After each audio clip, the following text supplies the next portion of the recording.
All right, and we are off.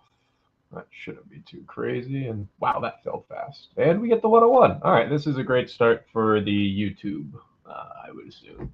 101, get to go through kind of just some basic logic and how we'll be navigating the board. So that'll be fun.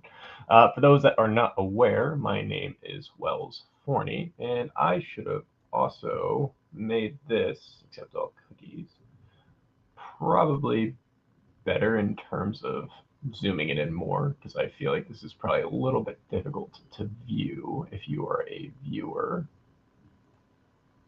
Now, hmm, let's say I don't want to have a lot of money in this right now. All right, so I guess we are going to be playing around with some stuff after this. I have not used StreamYard in quite a bit of time, but I'm just going to save the heartache. I'm going to be taking Jameer Gibbs at the 101. I don't particularly think it's too close. We saw the ceiling games he had without Montgomery last year.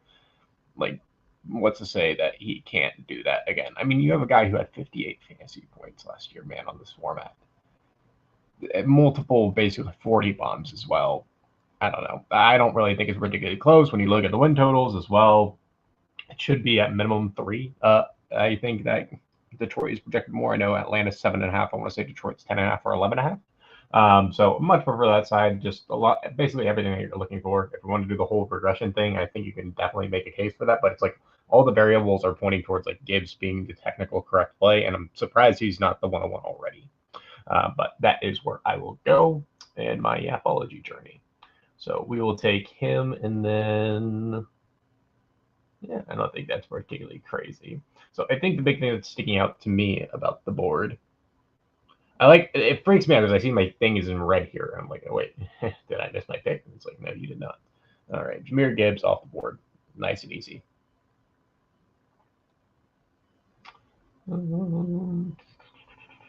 It's not the worst view in the world, but I think the big thing is that like ultimately, you would probably want a. So I'm going to stop sharing it for half a second here just because I want to see if I can essentially create a more zoomed in is what I'm looking for here. I want to see if there's a way for me to zoom in further because that's what I care about here. It's like I want you guys to be able to see it. Okay, so it's like that's probably as good as it's going to get, but there's got to be a way to zoom in better here. I know, riveting conversation, but it is the first round of fantasy drafts right now. They're not going to see anything particularly insane at this point in time. So the board will be navigated as such, and at the end of the day, I am just yapping to myself. I am going to. A goal for me is getting Brock Bowers in as many drafts as possible. I just think this is arguably the biggest misprice on the board based off of what we've seen from the organization through time. Um, and my reasoning is this, right? And let's double check it because that's the big thing I like to do is like, okay, maybe I'm under or overthinking this or underthinking this. So let's look into Clint Kubiak's history, right? And see what his actual history is as a coordinator. Like, what can we really go off of? How successful is this guy? And so he didn't really get a shot until in 2021. It was with the Vikings. They didn't do anything crazy. And then he didn't have a deal with the 2022 Broncos. So you can't really judge him for 2021. That's not what I like to go off of. I like to go off to 2024 and 2025 personally. Because in 2024, you have like those 2 games where they were just arguably like the best offensive football. Then the team completely fell apart to injury. In which case it was like, okay, well, that sucks. But at the end of the day, it was great to see the kind of small sample. And then last year, when you just went on an insane run with a team that nobody was really super excited about. Um, so really like the positional value that you'll likely get with Brock Bowers, especially since they just added nothing to the position room outside of Jalen Naylor, who is another guy that I just think is one of the best plays on the board. I was looking through the contract details because I wanted to essentially look at like all these bad teams and like what is the volume that's going completely undrafted right now because I wanted to see like when you're trying to build this out structurally, where can I essentially find the theoretical plus EV plays that like ETR or any of these more known fantasy sites are going to be promoting. And I wanted to see what receivers stuck out to me. And someone like Jalen Naylor really sticks out, considering it's like, all right, Brock Bowers, 23. That's the last Raider you are taking until pick 158 in theory with Mike Washington. And then after him, it's Jalen Naylor at 162. And if that's where the wide receiver 2 is on this offense, like, I definitely think that's worth taking chances on, considering it's a new regime, 3 years, $35 million. It's the most out of any of the receivers that are there. And they added a guy named Malik Benson, so who is the only receiver drafted by this regime, but doesn't make me particularly optimistic. I think it's worth taking chances on Trey Tucker and Jack Bech, but cost-wise, I think you're going to find the best value at Jalen Naylor. And the reason I'm bringing that up is it's like, I think we want to focus a bit more on trying to find one player that we can essentially expect to carry the position for us. Like, we're going to be trying to get the QB1, the running back 1, the wide receiver 1, and tight end 1 if possible. And this year, I don't think it's particularly like hard to figure out who the tight end 1's going to be, because Brock Bowers just seems to make the most sense to me. Like Trey McBride, I think has a lot of factors going against him. One, they just ran so many more plays than anyone else last year, and that's bound to come down just to logical regression.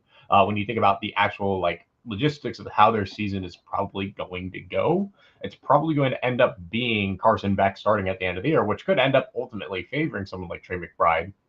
But that's just going to lead towards a lot of team uncertainty and probably a lot of floor games, because, like, think about it like this: if the starting quarterback ends up getting benched for the rookie who was a third-round pick that you really don't want to start if you don't have to, it probably means that like you had a few floor performances, which are likely going to affect your Trey McBride stocks. And I guarantee you they're not going to be doing the exact same thing that they did last year either. So that's the general gist of what I'm looking at there. So not a big fan of Trey McBride, especially with the 4.5 win total. Just doesn't seem ideal. Rather take a chance on, let's verify this, I want to say it was 7.5 for the Raiders as well. Nope, 5.5. So we're taking a chance on one more win. But as you can tell, I'm very optimistic about the coordinatorship specifically.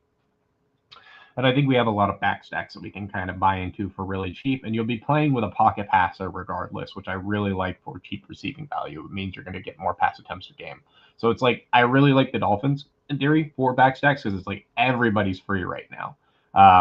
But at the same time, it's like, how much do you want to buy into that? Because you're probably going to get, what, at max 30, 32 pass attempts in a game. And it seems like they're probably going to be very rush intensive, which also means that they're probably going to have lower team totals on average, just because, like, they're not going to be expected to be very good, and the games are just going to run because of how often the clock is running. I actually love the concept of going with Jeremiah Love, though, funnily enough, just because it's like, it's projectable volume. I should technically, off of process, probably go with like Josh Jacobs or Kyron Williams. But I think Jeremiah Love is just going to get peppered with targets as well. And I'm willing to just take a chance on the guy who, like, they spent so much money on this guy. So I kind of want to take a chance. And I'm also a big believer that, like, and what I'm trying to say in short here is it's like, I want to get these harder positions to get earlier than later, just because it's like, I want the projectable running back volume, because I've seen how the scoring works over time. It's just like, you can probably find a lot more theoretical plus EV plays further down the board, because it's like, no one wants to tout Jalen Naylor or some other ones, like potentially Malik Washington / Chris Bell or whatever receiver there, because it's like, one of those is probably going to have a few like relative fantasy weeks. So it's just better to kind of load up on these just running back values that you think are going to be very, very strong. At least that's my 2 cents on it. And historically, like, I've been a bit more on the receiver side. Like last year, I had 48% Puka Nacua, just an underdog. I think it was like 54, 55 on DraftKings. Like, I take very big stands. I have no problem with that. I definitely think it's a flaw in my own process, but it's something I am working through. And it's mainly due to confidence of just how the market is playing with certainty. And that's kind of what I explore a bit here more. And I think, who knows, maybe people will watch this back and leave comments. But this is kind of how I want to build the teams, is just looking at it. It's like Travis Etienne specifically, like, this is a name that I historically would fade in this area, because I think he is very interesting now because they added zero competition. You look at Kellen Moore's history, and he's just had a lot of success at putting up high scoring offenses that produce a lot of plays. Now, we could see them just completely like fall apart and he's not useful whatsoever. But I still don't mind chasing the projectable volume. Same thing with Javonte Williams. Like, to me, they're very similar bets in a lot of avenues. Now, I'm sure you'll have someone far smarter than me that's like, well, actually, this running back archetype is like this. I get it. I listen to those people. They're far smarter than me for a reason. But I just try to be along the lines of like, how can we kind of condense the arguments for these players? Like theoretically, you should be going for Kyron Williams right now if you wanted to go off of like just pure win totals and whatnot. But I'm not sold he's going to have the like same large role that he had in the past. I think it's likely going to diminish. I think you're probably going to see more Blake Corum, potentially Jarvis Hunter. It's going to be very interesting to see how Kyron is navigated. Now, I want to look more into the financial side because like, I do think that's going to be a bit more important than most people kind of look at it. And I don't know. Sometimes it works, sometimes it doesn't. I guess that's kind of the whole thing with fantasy football. Devonta Smith, I like him. I got a lot of pre-draft exposure just because it's like I was expecting the Sadie Brown trade to go through, and I was like, that's likely going to inflate his price. That's also a big shift I've had for my game is I'm just trying to think of like, where is the puck likely going to be going half of the time, because I don't want to just get super stuck on like, oh, I love this play. Where is the market likely to shift this so I can condense those AP values better? So hopefully we get really lucky and Devonta falls to us because I love that pick at this cost. I personally don't like T-Mac, but I'm going to be a little bit more open to it because if they're investing that much into the offensive line and his talent profile is what it is, then there's a lot of reasons to be a lot more optimistic about it. But the problem that I have with T-Mac is more so to the fact that it's just like Dave Canales historically has just run very slow-paced offenses, and that's not going to produce the highest fantasy results. And I also don't really expect them to just be scoring a ridiculous amount. But I kind of want to weigh the offensive line because that's always been a big decider for me. Because if you don't have like the foundation strong, then how are the other pieces supposed to just work? In which case, I'm just a lot more confused. I don't mind Cam Scatterbo. I definitely see the upside there. I think there is a lot of great upside. But I also think there are some potential. I mean, would that just be another guy to escape? I guess this is my issue, right? Cam Scatterbo catches a lot of passes in the receiving game. Love that. Negative. He's going to be on the New York Giants, who are projected for what? Only a 7.5 win total? I mean, that's not the worst in the world. I might take it. We'll see. I don't mind him. I think he's really good. I personally like David Montgomery more just because, like, it's going to be a much higher win total. I think that's going to be, from a process stance, just more technically correct.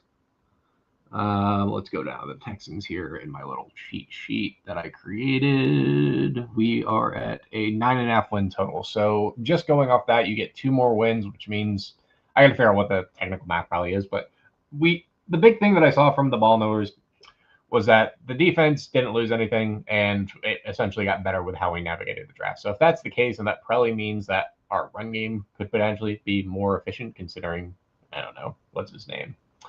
Not what's his name. The offensive line got better, but we will see. All right. I love Bashal Tutin still. Very big on him. That's also another player I really want a lot of exposure to. I think that's why I'm a bit more skeptical to Cam Scatterbo.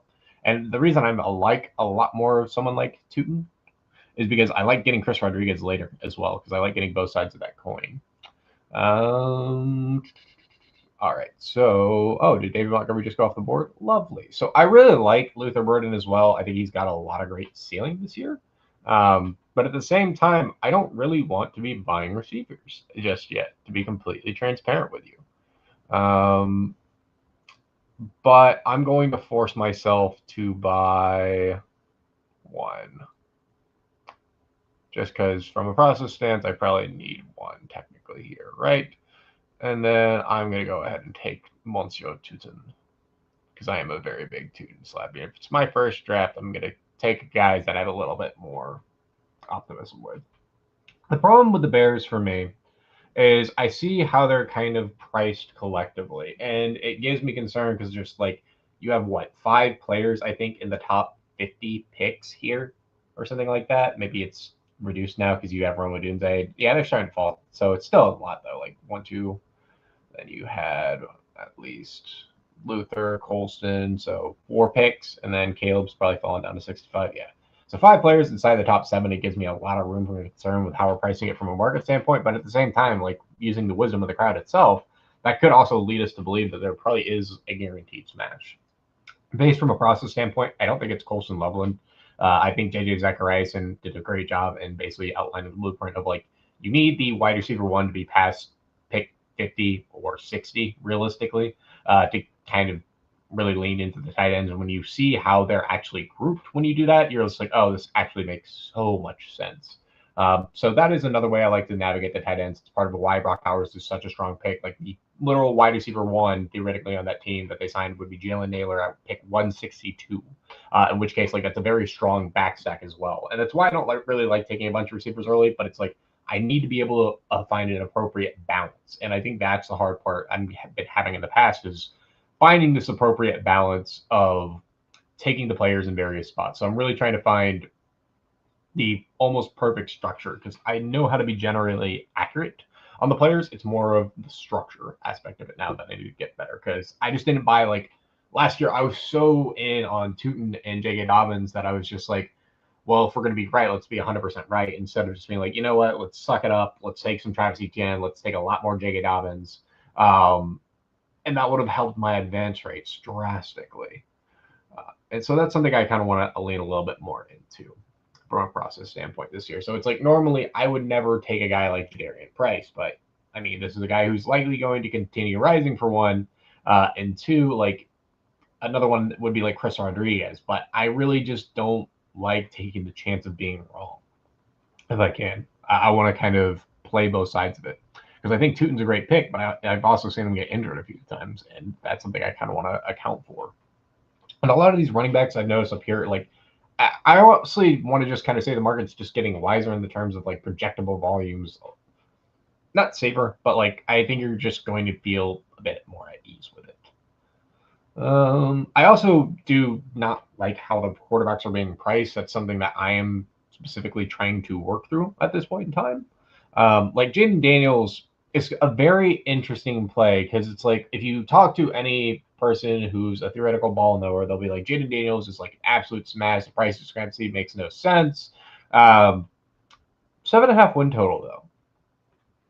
Kind of interesting. Like I'm a very, very big believer in Jaden Daniels, but I also like to play the other side of the coin. For those of you familiar, like I don't know, like that's kind of interesting to me. I want to see what is really driving that.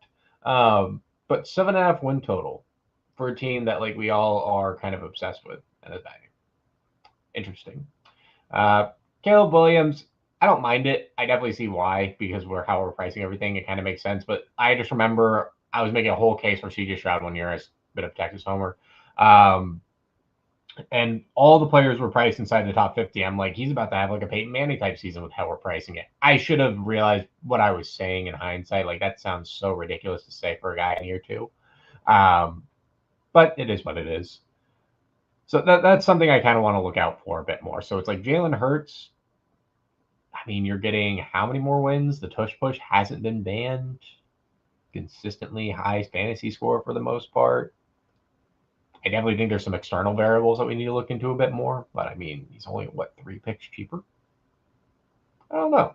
I don't think it's like the craziest pick in the world. Like how many more wins are you theoretically getting here, right?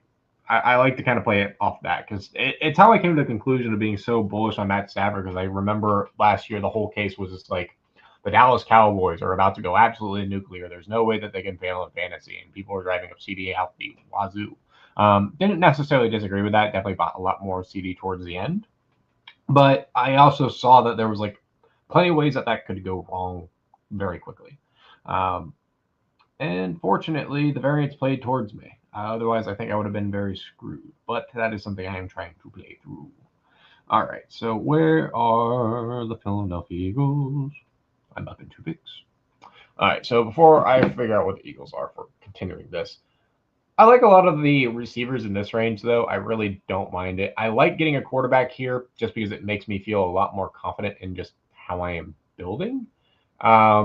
I don't really have anyone that really sticks out. I like taking Jordan Tyson as leverage off of, what's his name?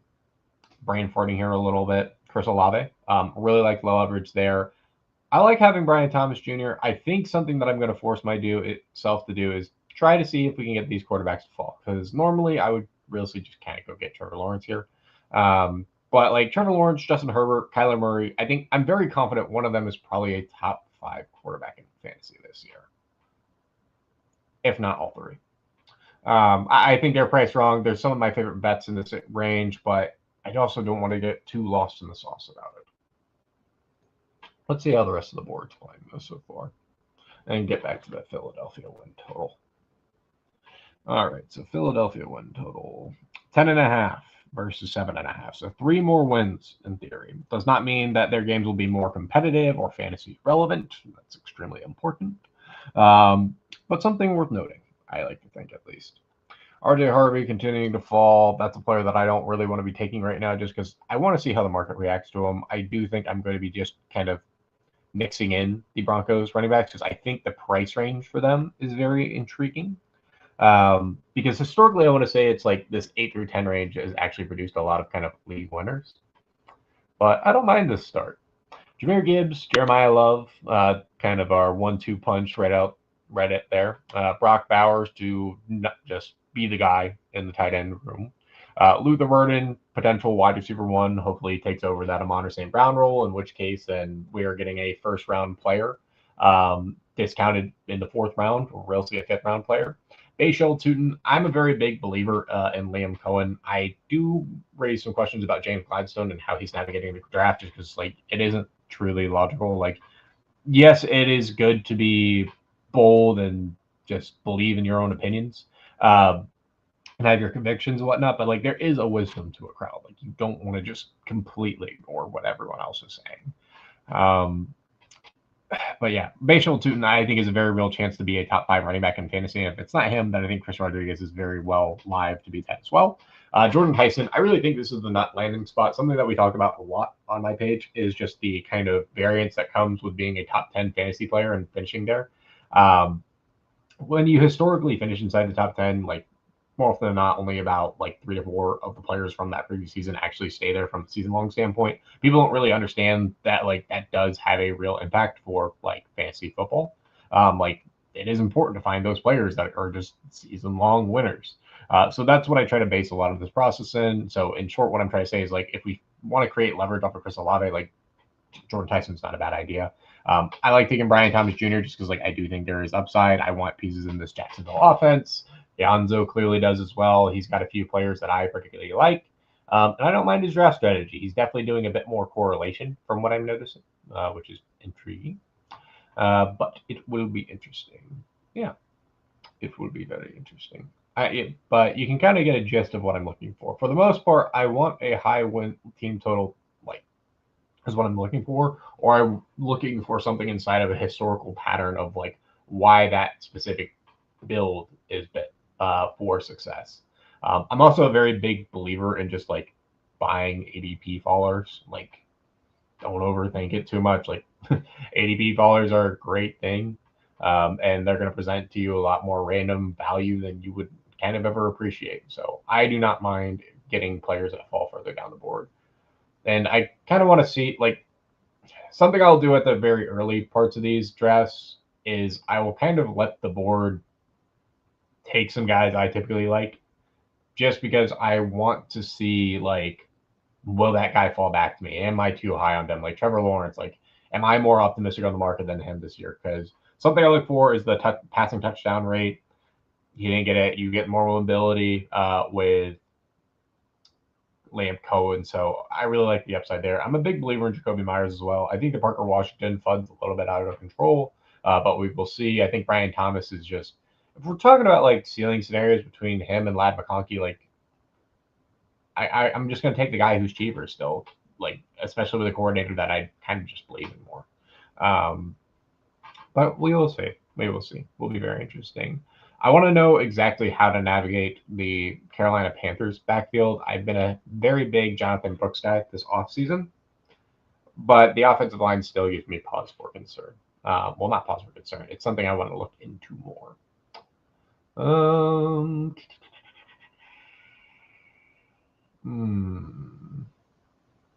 the positive about Patrick Mahomes, win total is high.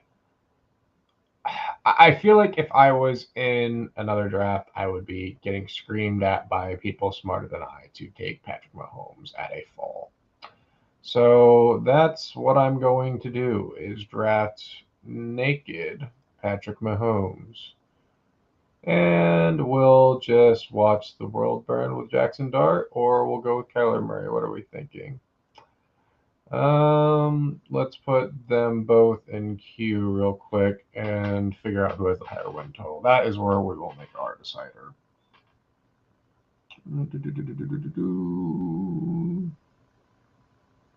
Alright, that's kind of what I figured it would be. Monsieur Calais. I'm also just not a big believer in Matt Nagy. But that should also give us kind of a bridge to allow Patrick Mahomes to become more fantasy relevant in the back part of the season, because Kyler's guaranteed to play at the early part. I like Wandale a lot. I think he's going to be far more fantasy relevant. I wouldn't say he's going to be more fantasy relevant than Carnell Tate, just because of like how the majority of the scoring is in the system.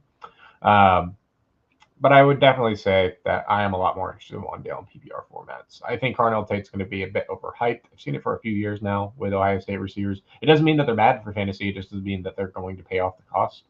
So I'm very curious to see if he gets steamed or not. And excited to navigate it more than anything. Interesting to see Dart fall a lot here. It almost makes me wonder if I should have let Patrick Mahomes buy. But we will see. We will see. But yeah, would not have expected Dart, considering how great a rookie season he had, to fall this far. So good to know. Good to know. 20 picks best ADP for Monsieur Dart. Really like Josh Downs. I think he's going to be someone that continues to rise. I think Casey Concepcion is a phenomenal value as well. Where's Chris Rodriguez? Okay, he's at 138. Good to know. Good to know. That's another part of the coin. I basically just want to play both sides of the coin this year. I'm not really interested in playing one or the other. I think there's a lot more EV in just having both sides, because you just want to be directionally accurate. Like, your job is not to say one player is guaranteed to be better than the other. It's to have just the correct room. And that's what I want to do more than anything. Like, on this team, I think I might honestly take like Isaiah Pacheco as well. Like, why not? Right? I mean, there's plenty of reasons why not, but you get what I mean. We'll of course keep eyes out for other players as well, but right now I'm trying to think, like, in my head, who are the players that scream value to me.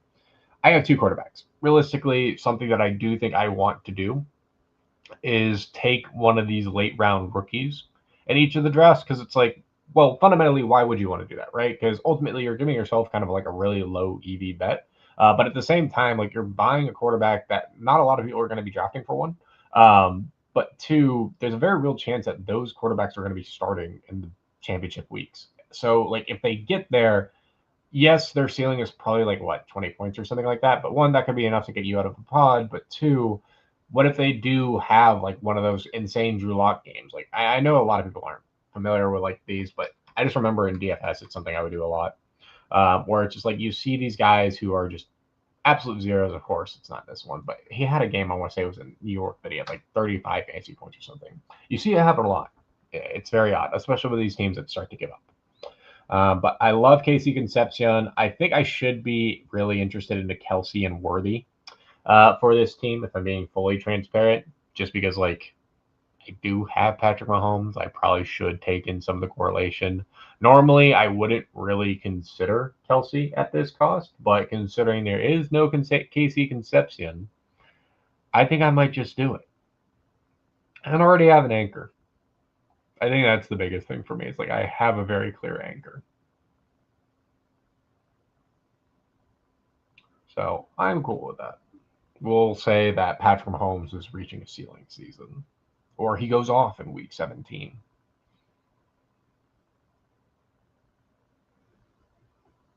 It's not a bad team, though. Not a bad team.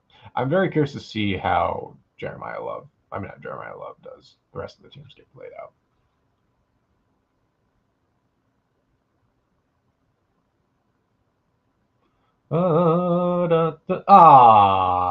There's always one. Always one. It's kind of tempting to double tap the Washington running back room instead of taking Worthy here. I'm not gonna lie. I think that's what I'm gonna do. Korokowski Merritt, welcome down. Probably should have taken the. Yeah, that's a dumb move of me. I should have taken Jordan Mason and Aaron Jones realistically there. Okay. See, this is what I mean, though. I like kind of playing it in real time because you guys can watch me make mistakes in real time and be like, oh, that was not the thing I should have done. So that is what we're going to continue to do is try to make intelligent decisions and most likely just not make the right one half the time. But we will try our best to be directionally accurate. All right, so I don't mind that though. So I have 5 running backs now. I personally want to get to 6 at most. But I'm cool with this. It means I have the Washington backfield, which ultimately is something I'm very confident in.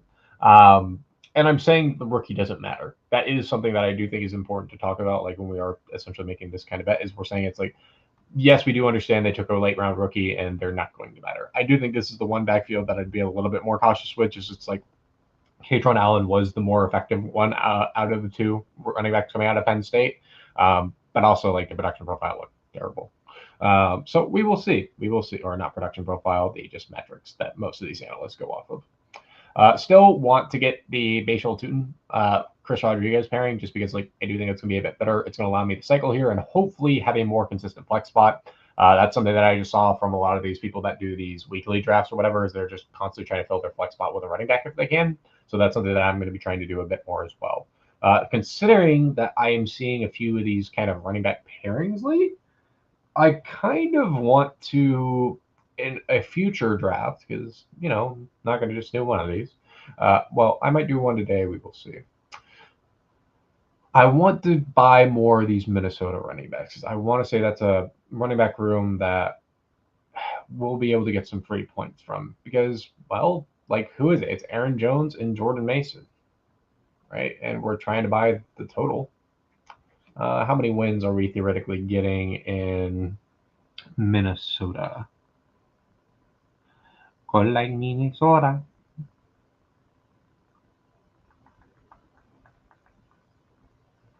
It is 8.5. All right. So honestly, it's not that different of a bet, to be fair. So 7.5 versus 8.5. If you're giving up one win, which is probably a few points realistically, but we can live with that. We got a full running back room. I'm not going to hurt myself too much over that.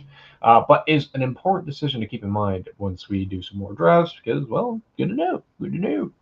We want that projectable volume no matter how ugly it is because if they find themselves in the touchdown, Great English, Wells. No, if they find themselves in the end zone, that's going to be a lot more valuable for us. I also, what I'm talking about with like the top 10 players kind of leverage thing is I also just want to see it's like, okay, who can we buy off of that's going to provide that for us? And like, who are the ugly names that people don't want to click? That's something I'm a very big fan of. Like Jonathan Brooks, very sexy name right now. Like people are like, ooh, I want Jonathan Brooks. Get him on my team. And I don't necessarily disagree with that. I think he's a very attractive play as well. But I also think there's other plays that we can navigate to. My receiving room definitely could use some work. I'm not gonna lie. Not gonna lie. Definitely need some more receivers. I don't mind going after Brenton Strange though. I like how I immediately I'm like, well, you know, I maybe I do need to go after a receiver, but what about this running back? So I probably need to adjust my own process. I likely need to be taking more receivers early. I get very running back happy later, but maybe that's a good thing. We will see. Monsieur Coker, you don't need to Coker.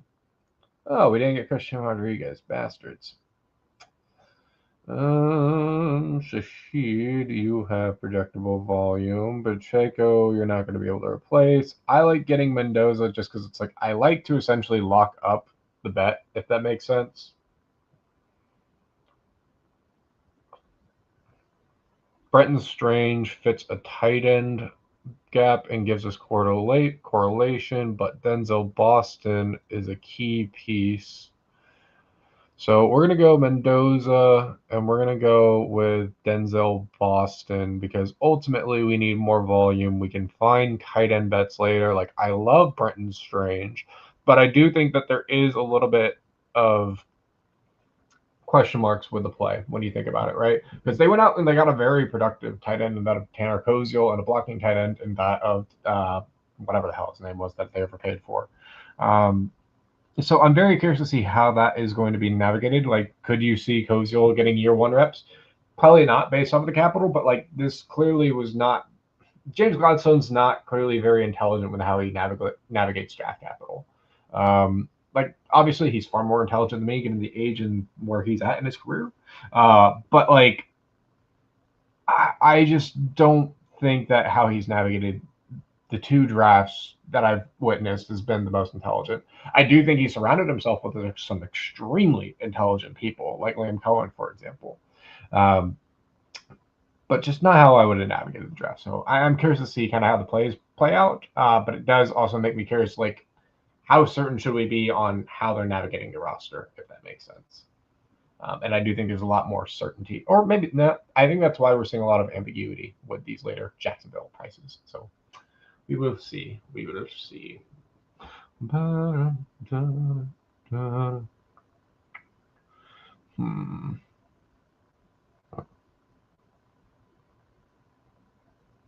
A good bit. Yes, we have people now angry about May. Yeah, I'm sad about the Magic as well. The field general. All right, there goes Brighton Strange.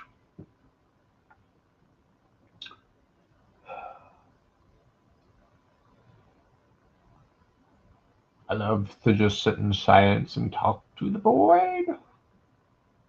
That's pretty much all you can do when you're starting these things, right? I don't mind the Travis Hunter bet just because it's so dramatically different. But I think he's actually pretty good for a team like this, thinking on it, because it's like if he hits a ceiling, right, then ultimately you're getting a crazy value. It's a first rounder. Jalen Naylor is a priority, though. Let's be real.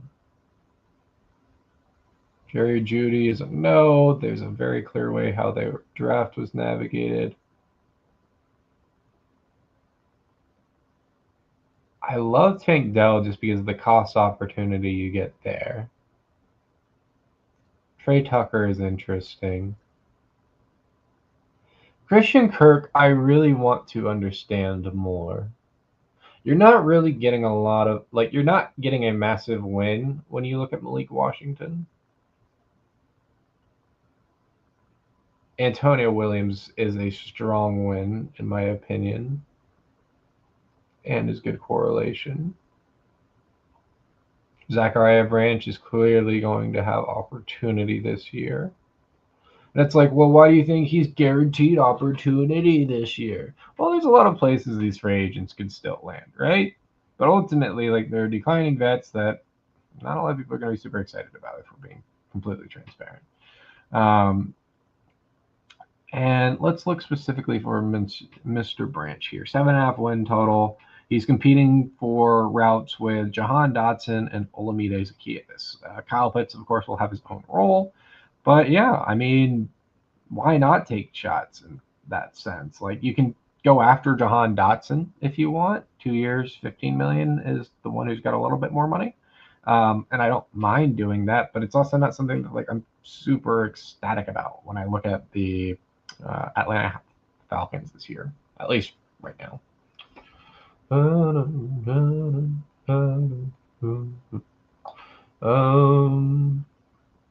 want to see how far Travis Hunter falls. Normally, I would consider taking him here, but I am very curious to kind of see how the market continues to react to him. But it was only 1 year. I don't know. I might take him just because I have a bunch of Jacksonville already. I'm annoyed someone took Jalen Naylor, but so be it. Oh, and they took Travis Hunter, so it is what it is. Tank Dell, Trey Tucker, come on down. Tank Dell, and it's like I could go with Gunnar Helm here and just no. Let's go with Trey Tucker. Because ultimately, like, we're hunting some form of correlation if we can. We're saying that once we get to these final weeks that we're going to have enough receiving volume to go around. Because the whole case that I've been hearing about Mendoza is that he's actually just a phenomenal prospect, like a tier 1 prospect. If you like, I like to listen to what Brett Whitefield has a lot to say. I really enjoy listening So just people who clearly know what they're talking about talk about it. So I don't know, very exciting, and I wouldn't really be buying into it if I wasn't such a big believer of Kubiak. But considering what we saw in the market, just doesn't seem to be giving the respect that I think is deserved. At least at these prices, I am very, very in. And I do think there's a bit of uncertainty, but I want to say it's like, what's the case with like number one overall picks? Haven't they all started essentially immediately? Um, so we'll see. We'll see. But yeah, as you can tell, I am definitely trying to be more, take some of the uglier names towards the later part of drafts. Just because it's like, I think these wide receiver two types, as ugly as they are, have a lot more fantasy relative upside than I ever cared to admit. But I think I need to find a better balance between how I navigate the top of the board and the bottom of the board here. But I think my general approach is like, I want to get 5 to 6 running backs this year, and I want realistically 8 to 9 receivers, especially in a format like Draftkings that's so heavily receiving dependent.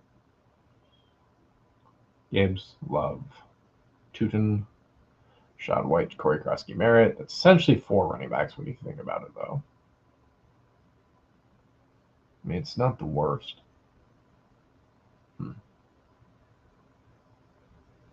Don't like the Mike Washington pick at all. We need more reporting on the Emmanuel Wilson shtick. Nick Singleton's a fun concept.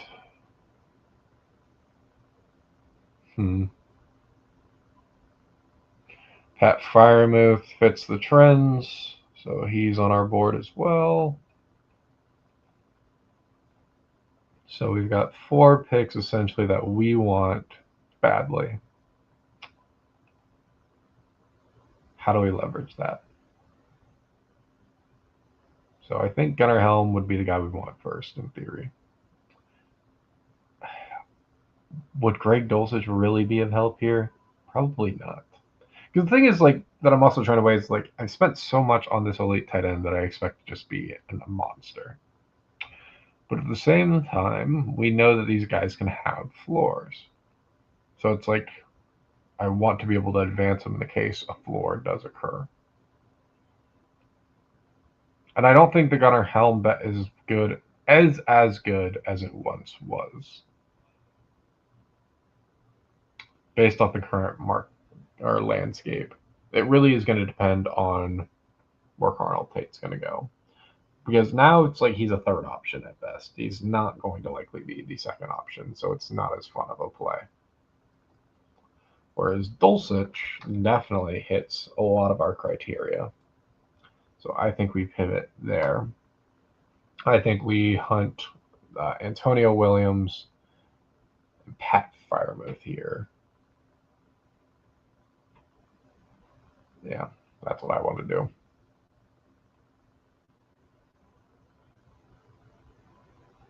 Because it's like we can go after Jeremy Renard, but like he's the third. Antonio Williams has, oh, wow, okay. There goes Patty Fry.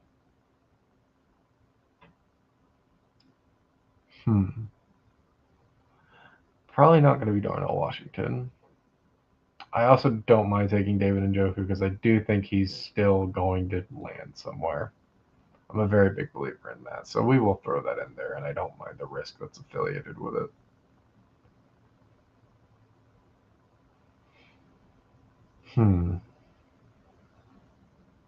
But yeah, technically I could go for like Jahan Dotson. I might take Jack Besh or Malik Benson. Because they all have like some level of upside I am essentially hunting for on this team with the last pick, right?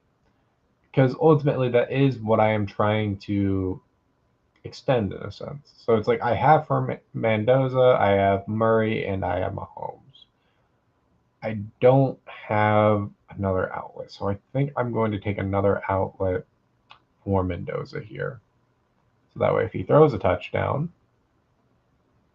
I will have access to it, hopefully. And I want to go with Besh, almost. But I want to see Malik Benson. What is your profile? I have not looked at the kid whatsoever because I guarantee he's not been clicked once. Well, that's Probably not true, but you understand where I'm coming from. All right, Malik Benson. So you are from Oregon. Okay. Hmm.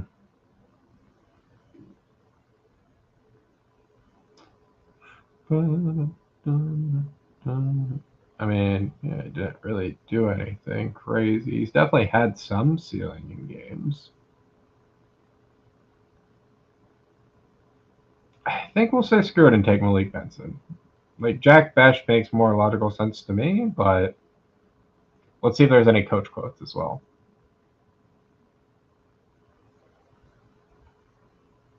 So, Las Vegas.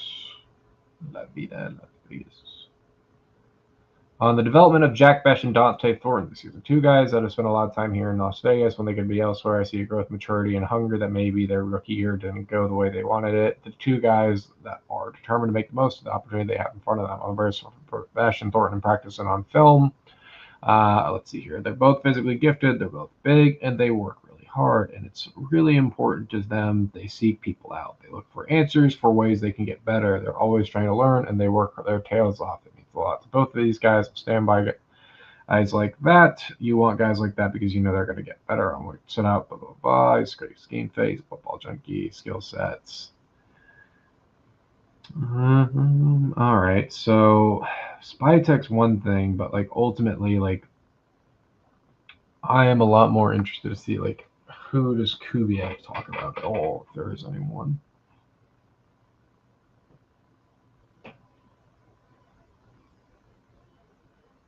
And albeit we are extremely early on.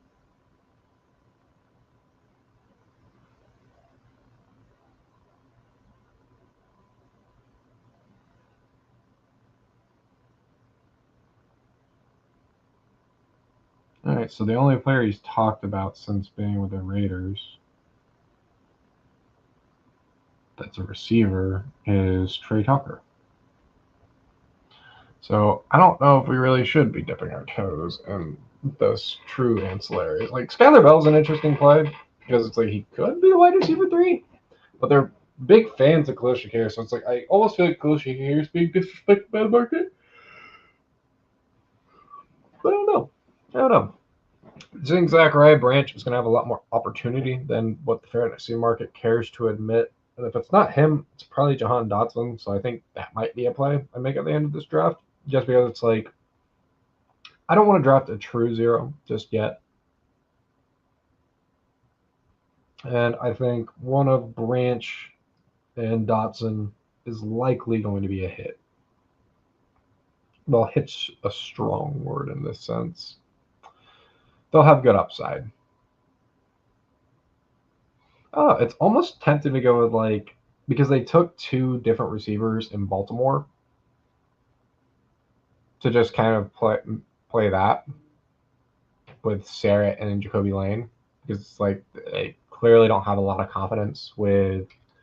I feel like that's where I should actually be going. You know what? Love you, Zachariah Branch, but we're gonna do that instead. I think that's a more fun way to play it because we've seen like a lot of these receivers with Lamar specifically have a lot of success. Malachi Field's also a great pick, in my personal opinion. All right, yeah, we'll leave Greg Dulcich on the board. I'll probably get sniped, knowing me, but I want these two because ultimately, I think one of them's probably a hit, or will have some spike weeks. Because, like, let's look at Bateman from last year. What did he do? Do you have any fantasy relevant games? He had one fantasy relevant game. And then, like we know, last year was a bad year, but so be it. One fantasy relevant game at the right time can be all you need. And ultimately, we are hunting volume.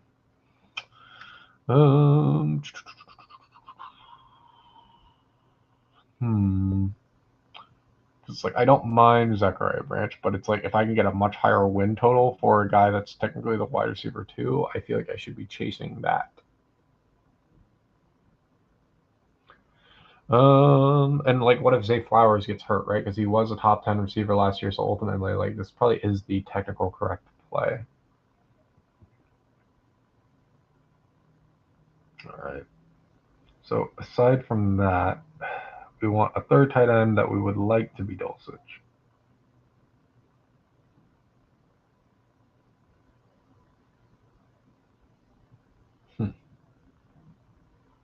Because Mooney's on the Giants, but he's really not going to get paid a lot.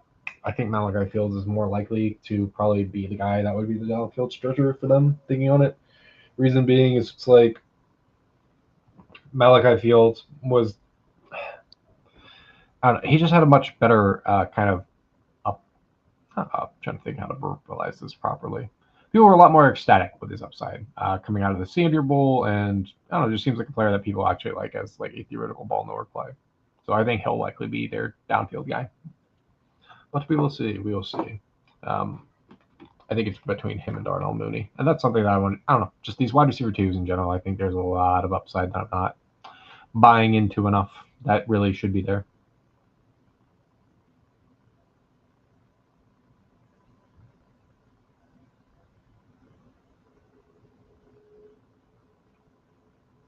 The Chiefs are in the mix for AJ Brown. Could you imagine?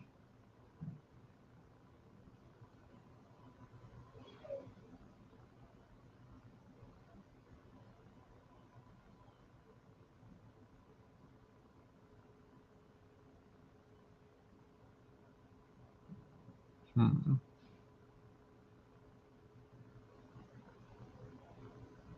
I wonder who Trent's chosen for tonight's game, so I can know if my Magic are going to win or lose.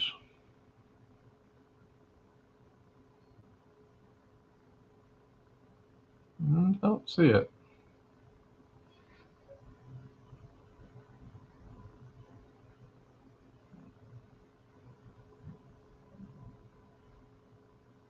Yeah, nothing yet, so I don't know the fate of the Magic just yet.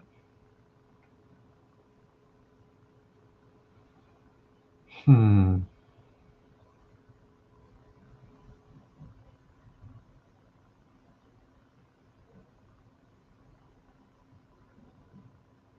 All right, so I think we might get lucky with Greg Dulcich here, which, yeah, I like it. I'll read off the team. Just quick discussion. Then we'll end the first stream of the summer. You guys get to watch my, well, no one who came in here to hang out. Shocker. I know I have zero YouTube presence. But it'll be a fun video for those who care to watch back on it, at least in my 2 cents. I'll also show the board so everyone can see the teams that they can, yeah, if they care to, of course. It'll be very interesting to see. Like, I love Chris Bell, but the 14th round for him, I don't think he's that ahead of schedule. Like, realistically, you want him in this area. So I was happy to get him as a 20th round flyer in most drafts coming to the draft. But I don't know. I like the team that I've built for the most part. I think I'm going to be building more 5 running back teams this year. I don't mind going to 6 running backs. I really, really don't. I just think it's more of a structure thing than anything. So that's something that I am personally going to be playing a lot more with. Is just like, how do I get better structure? How do I build better teams? And that's something that I'm going to be attempting to do. I don't have like, I listen to a lot of the streams and try to absorb a lot of content so I can understand it's like this is how the field's moving and how the sims are theoretically telling them to move. But ultimately, like, trying to raw dog this in a vein, trying to see if I can use my own intelligence to do something special. But yeah, all right. So we're going to go ahead and take Greg Dulcich with our last pick of the draft. We're going to stay so we can examine the board, and I'll talk you through the team real quick. So Jahmyr Gibbs, took him at the 101. I thought he was the true 101. Don't think it's particularly close, but that is just my 2 cents. Jeremiah Love, this is probably not the smartest place to take him, but I took him to 212. Think he's going to continue to fall just because people hate the landing spot, and the hate might get a bit too far. But I mean, really, the difference is this is the exact same play that Ashton Jeanty was. They're just going on the exact opposite sides of the board from where Jeanty was going rookie year compared to what Jeremiah Love is doing now. So we'll take a chance on the guy who's the most expensive running back in the NFL. Brock Bowers, and also a fellow massive anime nerd. Yeah, Brock Bowers, I think there's a genuine argument you can make for him to be the 101 in fantasy. I think there's going to be some very smart people in the fantasy space that are going to have him ranked inside the first round. But yeah, I think he's a top 3 pick realistically in fantasy and is not being treated as such. We're going to get one of these years where he's truly going to separate, perhaps in a year early. But we will see. I will be having a lot of Brock Bowers this year. Luther Burden. I mean, he's a dog is one way to put it. But ultimately, I'm just willing to take a chance on the guy that should be Amon St. Brown. Another play where if we get a ceiling outcome, the guy who went 108, Amon St. Brown, is theoretically who Luther Burden is supposed to be, at least in a fantasy sense. We will see how true that is and see if we can get a ceiling outcome. I'm looking back on this draft now. I'm very happy that I ended up pulling the trigger on Luther Burden because I clearly need to be taking some more receivers early just for more consistent volume, and I need to hit one of these later risers, if that makes sense. Because thinking about like why Jackson Smith and Jigma was such a good pick last year relative to Puka Nacua, and like I was the biggest Puka Nacua guy there was.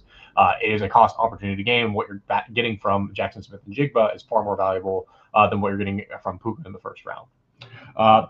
Facial Tune, I love him. I really like the upside. I like pairing him with Chris Rodriguez, but I don't mind necessarily getting sniped. I think that what my general strategy that I'm going to navigate with these guys is not allowing my hand to get too hot, if that makes sense, and just clicking him every single time. I want the board to kind of let me have him where it makes sense, because ultimately I do think one of these two running backs is going to be a winner. I personally believe it's going to be Tootin, but I've been wrong before and directionally accurate, so I'm going to do my best to be more hesitant there. Jordan Dyson, the true wide receiver one in this class. I think you're going to find that a controversial topic among analysts. But to me, with the age-adjusted profile and everything, I'm very excited, especially with the considered pace that they're going to be playing with in New Orleans, and the fact that you get direct leverage off of Chris Olave, who's going 3 rounds ahead at minimum. So I really like the upside spot. The only concern is year 2 of Tyler Shough. We do know that these rookies can dip. And yeah, now it's I don't want to say anything bad, but it's just like Chris Olave is now back in the 3rd round after everybody had concerns, so it's like the whole price thing. Brian Thomas Jr. Yeah, I mean, I'm willing to buy the dip on it. I want at least one Jacksonville receiver in my roster each time, just because it's like I believe that Liam Cohen is a very fantasy helpful player. So I like taking swings there. Patrick Mahomes, he was a bit of a faller. I like the kind of late season upside that he can present. I'm not as high as like some very smart people are on him, just because it's like I'm trying to think more like just full on season, but ultimately like he can more than likely be a strong play for the back half of the season. Kyler Murray, I just think there's a very real world where he's a top 10 fantasy quarterback with Kevin O'Connell. So really like the upside there. Rashad White, Corey Karski Merritt. I want access to that Washington running back room, specifically with Jaden Daniels. Like I'm very excited to kind of see what happens there. Yeah, nothing really more to be said. It's basically a running back himself, so that gives me 4 running backs technically. Fernando Mendoza gives me correlation to Brock Bowers there as kind of success level. They produce well together. That means Fernando Mendoza is probably going to have some fantasy relevant games. So like taking a swing there, it's not very often that you have a first overall pick sit out the whole time. So we'll see if that happens or not. Denzel Boston. I mean, I really expect KC Concepcion to be the far better play, but I mean, it's 3-round gap between the two. I think he's going to have a very fantasy relevant season more than likely. Love Todd Monken's pace of play and what he does with pocket passers specifically for fantasy purposes. So very excited about Boston's upside. He's clearly hunting for other receivers outside of Jerry Jeudy and company. And Harold Fannon's going to be a monster there. Like when they talked about overall, how is this play? Like, how do you see Harold Fanning? He's like, I really don't see him any different than Brock Bowers was the gist of it. Tate Dell, I've heard plenty of comments that he's the true wide receiver one of the offense, in which case, like, the price gap is insane. But ultimately, yeah, I think this is a guy who's very likely to rise with positive reporting about medicals, and I think that is something that we were likely to have. Trey Tucker, the only other receiver that was actually talked about in a positive light or talked about at all by Kubiak at the time that he has been with Vegas. So I like the correlation that we're getting there. Now we're basically getting a stronger stack. So if Mendoza does go off in week 17, we have a lot of ways to play it out and could be very fun. Antonio Williams, I mean, gives me correlation to my Commanders pieces. Essentially, we're saying without Jaden McDaniels here, unfortunately, like I would love Jaden Daniels on this team, that this team is going to be better. I personally think there's a lot of upside for his route specifically. You have the new regime, at least from the offensive side. So yeah, I think there's a lot of upside with his overall profile. He's a player that I'm going to be chasing up a little bit just because it's like free routes. You know what I mean? That's the big thing that I'm kind of like looking at now is like how many wins can I get for these kind of routes that could end up being a few touchdowns here and there, because the cheaper the cost, the better for me. David Njoku, I'm surprised he's not signed. And I got sniped on Pat Fryermuth, I think is the guy that we were looking at here, right? Yeah. He got sniped just a few picks before me, and Gunnar Helm, unfortunately, didn't last as long as I thought he was. And I don't think he's as strong of a pick as he once was before, not that they have Carnell Tate, because ultimately it's going to go 1, probably Wan'Dale Robinson for fantasy relevance, 2, Carnell Tate for that deep threat, which I think it'll be, and then 3 will be Gunnar Helm, which not as appealing as it once was before. Elijah Surratt, Jacoby Lane. So something I was personally doing was just kind of looking through the board and just trying to be like, okay, what is the most logical thing to happen here for the Ravens in this new regime? I don't think they're the biggest Rashad Bateman fans, or at least want to count on him. So that probably means that one of Elijah Sarah or Jalen Lane will have some form of fantasy relevance this year, considering they took 2 receivers. Now, does it mean that either one of them will be good? No idea. For all I know, these are the 2 worst receivers, but you see a lot of people making arguments about some people will talk about Jalen Lane and how he was the reason that Mekhi Lemon had success. I disagree entirely. And then you have some people that'll point towards Elijah Surratt just being far more productive than Omar Cooper, who you guys can see in this draft went. Where's Omar at? He's not that high up the board. There's Chris Bell. Where are you, Omar? Of course, I am blind. So many names, and I'm not doing this in a logical manner. There's Sadiq, which means Omar Cooper shouldn't be too far. All right, there he is, the 12th round. So 12th round versus 18th round for a guy that typically goes undrafted as well, so you can realistically get him cheap with that. I like it. Greg Dulcich currently fits the formula to be a tight end or a top 10 tight end. So I like the team. I like the risk. We will see how it plays out. For those that decide to listen, feel free to comment, subscribe, do whatever you need below. My goal is to really try to, I'm going to aim to do these about an hour a day if I can. So we will see. I'll continue to put out more content. Hopefully I'll be able to draft against those who decide to join me in that and answer whatever questions that you all have for fantasy. And yeah, continue to have happy drafting. And hopefully somebody between myself and whoever decides to join this community becomes a millionaire off of this. So shout out Draftkings, present 3 opportunities if you perform well enough in this contest. And yeah, cheers to fantasy discussions, you all. Appreciate you all. Subscribe if you haven't already. Until next time, peace, y'all.